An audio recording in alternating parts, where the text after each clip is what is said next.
Good morning student, स्वागत है आप सभी का हमारे लर्निंग नर्सिंग यूट्यूब चैनल पे। आज हम देखेंगे आरआरबी 2019 का question paper. So first question, which one of the following is a natural family planning method. Natural family planning method कौन सी है ये पूछा है। तो first tubectomy, second option vasectomy, third breast feeding and last intrauterine device. तो tubectomy क्या है? ये है फीमेल्स में परमानेंट फैमिली प्लानिंग मेथड, और इसमें क्या है, ये नेचुरल मेथड नहीं है, ये हम ऑपरेशन करते हैं तो इसलिए ये आर्टिफिशियल बोल सकते हैं इसको। उसके बाद वैसेक्टोमी ये मेल में करते हैं और ये भी परमानेंट फैमिली प्लानिंग मेथड है। देन थर्ड है breast feeding and it's correct option. Breast feeding है फैमिली प्लानिंग का नेचुरल मेथड। एंड जो लास्ट है इंट्रायूटेराइन डिवाइस, वो है temporary method of family planning, उसमें कॉपर टी ये सब आता है। Then next question, which one of the following experience do not easily reach to awareness। First option pre conscious, second semi conscious, third conscious and last unconscious. तो हमारा ऐसा कौन सा एक्सपीरियंस है जो ईजीली हमारे अवेयरनेस से रिलेटेबल नहीं होता? तो last option that is unconsciousness is the correct, because जब हम अनकॉन्शियस होते हैं तो जो कुछ भी एक्सपीरियंस होता है उससे हम अवेयर नहीं रहते हैं। Then next question, normal respiratory rate and rhythm is termed as. जो normal respiratory rate and rhythm रहते हैं उसे क्या कहते हैं? First option apnoea. एपनिया में तो नो ब्रीदिंग मीन्स अब्सेंट रहती है ब्रीदिंग, मतलब ये ऑप्शन नहीं है। सेकेंड है ट्रैकीकार्डिया। तो ट्रैकीकार्डिया मीन्स क्या होता है? ट्रैकी मीन्स हाई, मीन्स जो रिदम या फिर रेस्पिरेटरी रेट है वो 20 ब्रीथ पर मिनट से भी ज़्यादा होते हैं, तो ये भी नहीं है क्योंकि हमें पूछा है नॉर्मल। Then third eupnoea. तो eupnoea is the correct option, means 12 to 20 के बीच में ब्रीदिंग रेस्पिरेटरी रेट रहता है, तो वो है नॉर्मल। उसके बाद ब्रैडीकार्डिया। ब्रैडीकार्डिया में क्या होता है? डिक्रीज़ होता है। ब्रैडीआया मीन्स डिक्रीज़, और उसमें क्या होता है, हाँ, रेस्पिरेटरी रेट जो है वो 12 ब्रीथ्स पर मिनट से भी कम रहते हैं, तो ये भी आंसर नहीं है। Correct answer is third, eupnoea is the normal respiratory rate and rhythm. Then next question, which one of the following is used to assess the quality of nursing care। कौन सी ऐसी मेथड है जिससे हम nursing की quality care assess कर सकते हैं? First option bed side clinic, second nursing audit, third physical plan and last self destruction. And इसका करेक्ट ऑप्शन है नर्सिंग ऑडिट। इसमें क्या होता है, असेस करते हैं नर्सिंग की क्वालिटी केयर। उसमें भी एक्सटर्नल एंड इंटरनल होता है ऑडिट, मींस इंटरनल में क्या होता है, इंस्टीट्यूशन या फिर हॉस्पिटल की ही हाई अथॉरिटी जो है वो इंस्पेक्ट करते हैं। एंड एक्सटर्नल में क्या होता है, जैसे नैक है या फिर NABH है, यहाँ से हाई अथॉरिटी आती है इंस्पेक्ट करने के लिए, तो वो हो गया external audit. Then next question, World Heritage Site Red Fort Complex is situated in which of the following Union Territories or States। जो रेड फोर्ट कॉम्प्लेक्स है ये कहाँ है? तो first option Delhi, second Punjab, third Bihar and last Haryana. And correct option is option number ए, दिल्ली। दिल्ली में red fort complex situated है, और red fort complex जो है वो वर्ल्ड हेरिटेज साइट भी है। Then next question, which type of communication is followed by video conferencing? जब video conferencing होती है तब कौन से टाइप का कम्युनिकेशन यूज़ किया जाता है, ये पूछा है। तो first visual one way, second audio visual one way, third visual two way and last audio visual two way. And correct option is option number D, audio visual two way. ये communication method type कब use करते हैं, video conferencing रहती है तब। Then next question, the condition where the patient sees a rope and fears it to be a snake is called. ऐसी condition जिसमें patient को लगता है, मतलब पेशेंट क्या समझता है कि वहाँ रोप है लेकिन वो पेशेंट को क्या दिखेगा, स्नेक। मीन्स पेशेंट जो है वो जो उसको स्टिमुलस दिख रही है उसे मिस इंटरप्रेट करता है और कुछ अलग ही समझ लेता है। जैसे उसे रोप दिख रही है तो वो क्या समझेगा, नहीं ये स्नेक है, रोप नहीं है। तो क्या है ये, कैसी कौन सी कंडीशन है, क्या बोलते हैं इस कंडीशन को? तो first depersonalisation, second hallucination, third illusion and last delusion. And इसका करेक्ट ऑप्शन है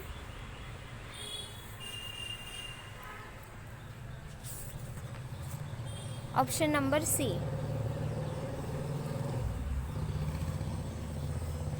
इल्यूजन। इल्यूजन की कंडीशन में क्या होता है, पेशेंट के पास स्टिमुलस रहता है लेकिन पेशेंट उसे मिस इंटरप्रेट करता है, मीन्स कुछ गलत समझता है। एंड हैलुसिनेशन में क्या है, पेशेंट के पास स्टिमुलस नहीं होता। जैसे कुछ लोग बोलते हैं कोई मुझसे बात कर रहा है या फिर वहाँ कोई खड़ा है तो वहाँ कोई नहीं रहता लेकिन उनको ऐसे लगता है, तो वो होता है hallucination.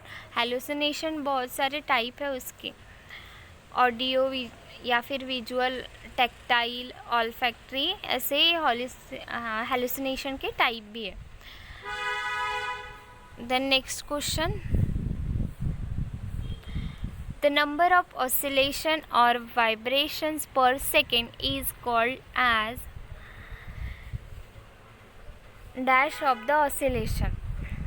First wavelength, frequency, third shrillness and last amplitude and correct option is option number B, frequency। ये फिजिक्स का क्वेश्चन है जो हमें 12th में था।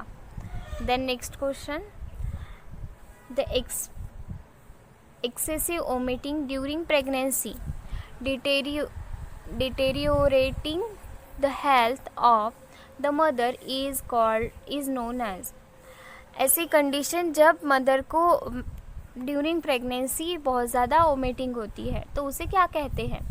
First pregnancy induced hypertension, second preeclampsia, third hyperemesis gravidarum and last abortion. तो first इसमें क्या है, हाइपरटेंशन है तो इसमें वोमिटिंग का चांस नहीं है। सेकेंड प्रीक्लाम्शिया, ये भी हाइपरटेंशन कन्वल्शन के रिलेटेड है, मीन्स इसमें भी नहीं। प्रोटीन्यूरिया होता है, इसमें एडिमा होता है, वोमिटिंग नहीं होती। तो ये भी नहीं और ये भी नहीं। Option number C is the correct option. Hyperemesis gravidarum means होता है vomiting during pregnancy and abortion तो नहीं। Then next question, which is the thickest layer of the uterus. Uterus की थिकेस्ट लेयर कौन सी है? First endometrium, perimetrium, exometrium and myometrium. And correct option is option number D, myometrium जो है वो thickest membrane है।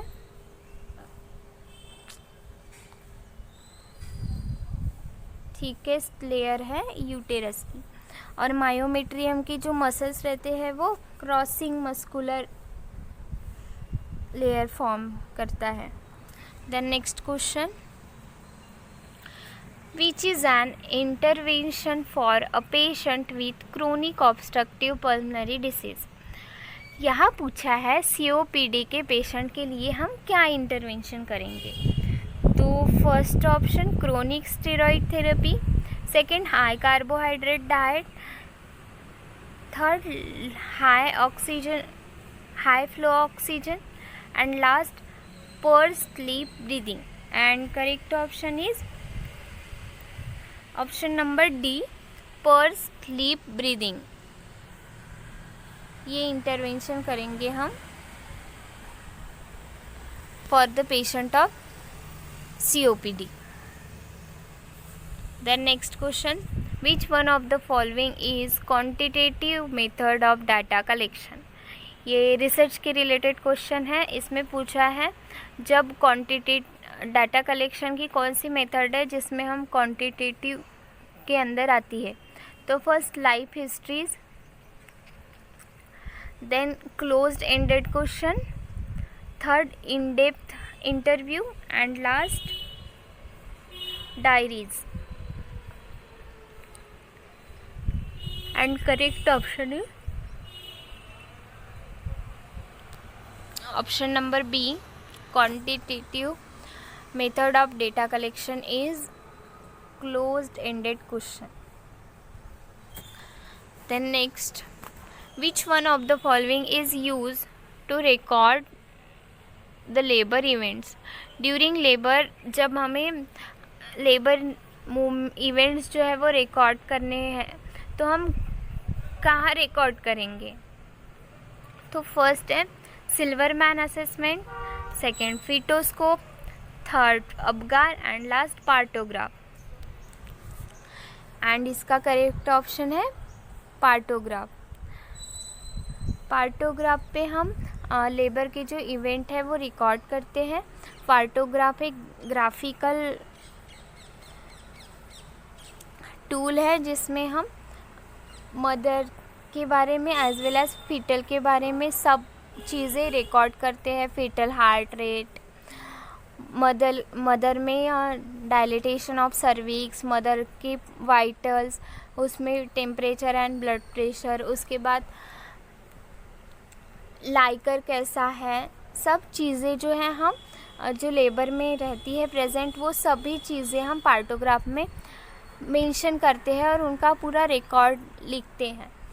तो इससे क्या होता है, हमें कंफर्मेशन मिलता है कि मदर की और बेबी की कंडीशन कैसी है और कब हमें मदर हाई रिस्क में जा रही है तो कब हमें एक्शन लेना है फॉर द सिजेरियन या फिर नॉर्मली कंटिन्यू करना है. ये सभी इंडिकेशन देने के लिए पार्टोग्राफ बहुत हेल्प करता है. The next question, which is the protective membrane covering the brain and the spinal cord? Spinal cord और ब्रेन की कौन सी कवरिंग है जो प्रोटेक्ट करती है उनको? तो first peritoneum, second meninges, and third pericardium, and last pleura. And correct option is option number B, meninges जो है वो करेक्ट ऑप्शन है. मेनिंजेस क्या करते हैं, अच्छे से कवर करते हैं और प्रोटेक्ट करते हैं ब्रेन एंड स्पाइनल कॉर्ड को.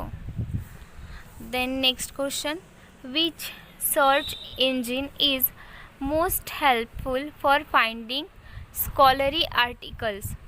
कौन सा सर्च इंजिन है जो हेल्प करता है स्कॉलरी आर्टिकल्स फाइंड आउट करने के लिए?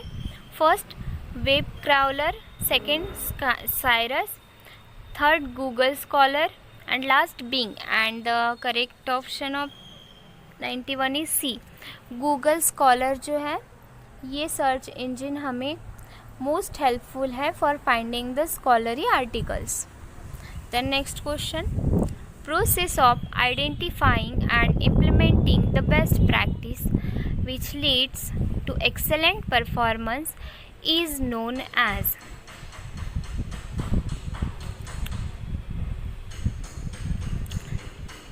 First option PERT chart, second Gantt chart, third table making, and last bench marketing.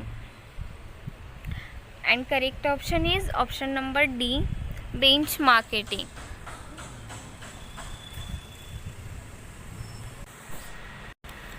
The process of identifying and implementing the best practices which leads to excellent performance is known as benchmarking. Next question. Data are collected at one point in time is known as experimental research, longitudinal research, time series research and cross sectional research. ऐसी research जिसमें हम क्या करते हैं, data collect जो करते हैं वो एक ही पॉइंट में करते हैं और इन टाइम में करते हैं, तो उसका करेक्ट ऑप्शन है option number D, cross sectional research.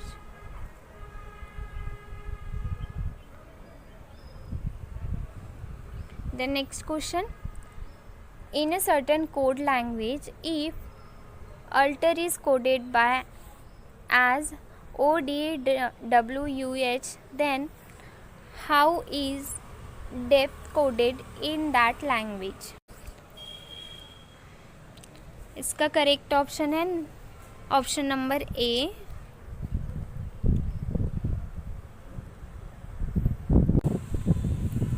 Next question. The process of altering the state of consciousness induced by conditioning and skilled use of suggestions is known as first aversion therapy, second cognitive therapy, third hypnosis and last relaxative therapy. And correct option is option number C, hypnosis. Hypnotising जो बोलते हैं वो है ये. तो इस process में क्या होता है, हम क्या करते हैं, पेशेंट की जो स्टेट ऑफ कॉन्शियसनेस है उसे अल्टर्ड करते हैं. तो कैसे, by conditioning and skills use of suggestions. कुछ स्किल्ड एंड कंडीशनिंग सजेशंस होते हैं, उनको यूज़ करके हम पेशेंट की जो स्टेट ऑफ कॉन्शियसनेस है उसे अल्टर्ड करते हैं, तो उसे बोलते हैं hypnosis. Then next, a brief description of an observed behaviour और इंसिडेंट इज़ नोन एज. हमने कुछ भी अगर इंसिडेंट देखा है या बिहेवियर देखा है, उसका एक ब्रीफ डिस्क्रिप्शन जो है उसे क्या कहेंगे. तो first anecdotal record, second clinical record, third family record and last cumulative record. And correct option is option number A, anecdotal record.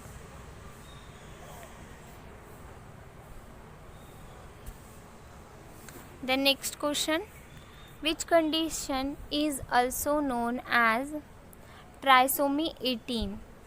कौन सी कंडीशन है जिसे हम ट्राइसोमी 18 कहते हैं. First option Turner syndrome, second Patau syndrome, third Edward syndrome and last Down syndrome. And trisomy 18 का correct option है option number C, Edward syndrome. Then next question. hernial protrusion of sac-like cyst of meninges filled with spinal fluid is known as.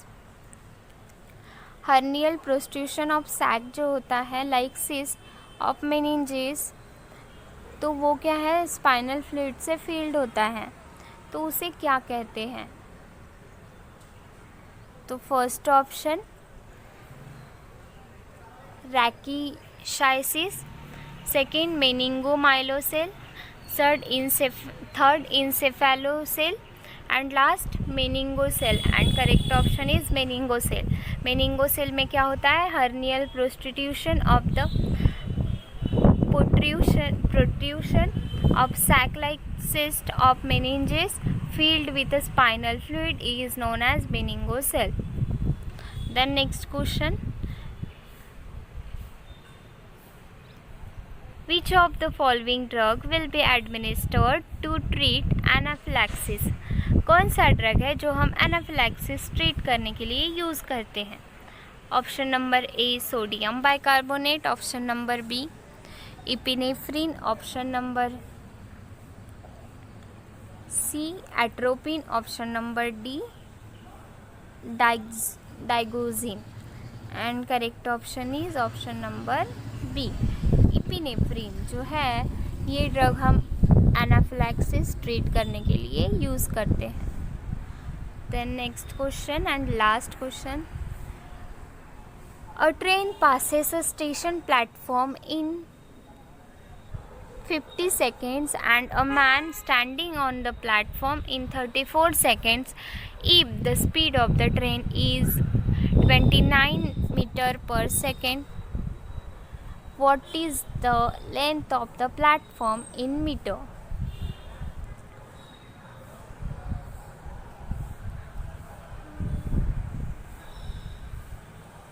तो हमें question में क्या दिया है, हमारे पास question में एक्सप्लेनेशन में स्पीड ऑफ द ट्रेन दी है 29 मीटर पर सेकेंड, उसके बाद time pass the station platform 50 seconds and time pass a man is 34 second, और हमें पूछा है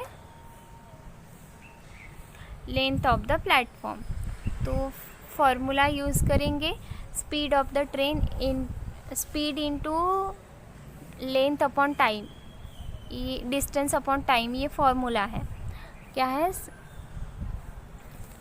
speed is equal to distance upon time. तो इसमें स्पीड ऑफ द ट्रेन है, length of train and platform and time to pass station platform. तो and ये first formula है एंड ये second, speed of the train is equal to length of the train by time taken to pass a man. तो calculation में firstly speed of the train हमारे पास है, length of the train निकालना पड़ेगा and time taken to pass a man ये भी है। तो इसको यूज़ करके हमने क्या निकाला, लेंथ ऑफ द ट्रेन निकाला फर्स्ट। तो लेंथ ऑफ द ट्रेन कितना निकला, 986 मीटर। देन अब हमें निकालना है लेंथ ऑफ द प्लेटफॉर्म। तो हमने अब फर्स्ट वाला पहले हमने क्या किया, ये ए बी, हमने बी फॉर्मूला यूज़ करके लेंथ ऑफ द ट्रेन निकाला, क्योंकि हमारे पास स्पीड ऑफ ट्रेन था और time passes to the man ये भी था। अब लेंथ ऑफ ट्रेन निकालने के बाद हमें क्या निकालना है, लेंथ ऑफ प्लेटफॉर्म, इसलिए हमने अब ए वाला जो फॉर्मूला है वो यूज़ करेंगे। तो ए फॉर्मूला हमने यूज़ किया, उसमें क्या है, firstly speed of the train हमारे पास है 29 मीटर पर सेकेंड, उसके बाद लेंथ ऑफ द ट्रेन हमने निकाला 986, उसके बाद plus length of the platform by 50 seconds, जो time to pass a station platform था वो। और by calculating this we got the answer, length of the platform is 464 metre.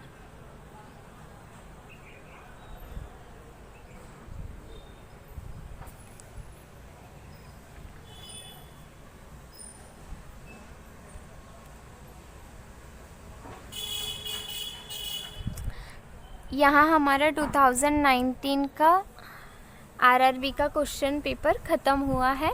कल से हम नेक्स्ट क्वेश्चन पेपर देखेंगे। Thank you.